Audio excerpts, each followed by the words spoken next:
Hey everybody, it's Melissa Morton. This is week 2 of my health and wellness class, and this is my second journal entry. And I just took the Rockport walking test at the track, and I was pretty happy with my results.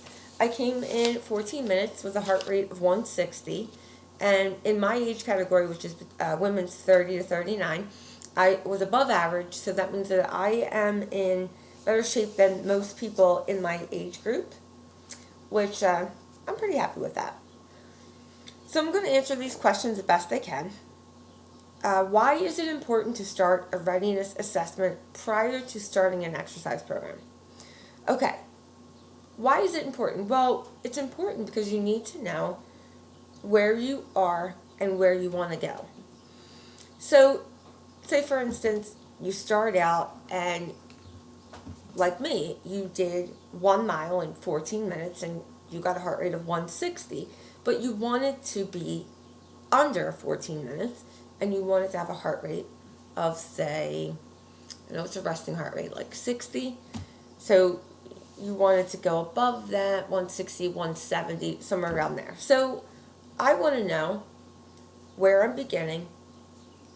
I want to be somewhere, so I'm going to track where I started to where I am in a few months.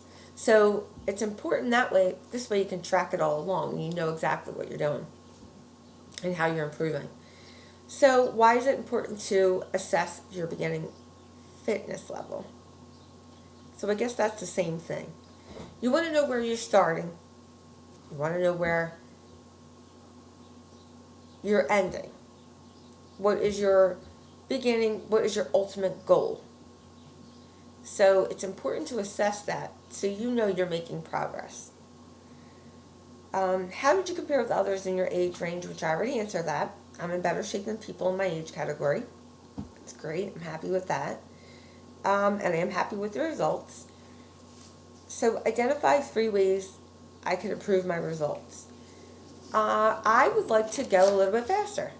I would like to be under 14 minutes for a mile. I can do that if I'm jogging, but since this was a walking test, I had to do the walking part of this test. So how does the lifestyle factor of physical fitness affect overall health and wellness? If you're somebody who's physically fit, you're physically active, you're a happier person. You're not sedentary, you're not as miserable as somebody who sits around and does absolutely nothing. And it does affect your overall health. It affects the way you eat, the way you sleep, the way you interact with other people. So how do these results relate back to my physical wellness results from week 1? I scored a 91 in week 1 for the physical wellness results.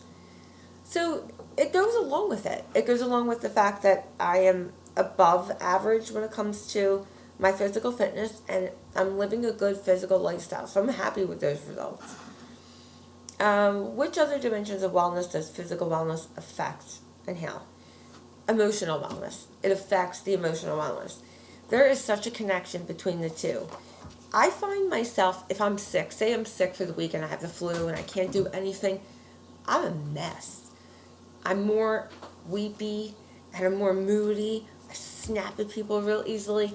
I'm sleeping constantly. I'm not eating. I'm all off. I'm so out of whack. So it does affect your emotional wellness. When you're sleeping good, which I try to sleep between 7 to 8 hours. Sometimes I get less. But I always know, I'll be hungrier the next day if I didn't sleep well because I'm eating just to try to keep myself awake. That's not good. So I increase my water on those days. There's just certain days that I'll have restless legs and I can't get to sleep. I'm going to train too hard that particular day. And I may even have to take a Benadryl to get to sleep. I have a lot of allergies too. So that is my second week journal. I hope that I was able to explain these things good enough. And I hope that you enjoyed watching this. And I'm really enjoying this class. And I really enjoyed making these videos.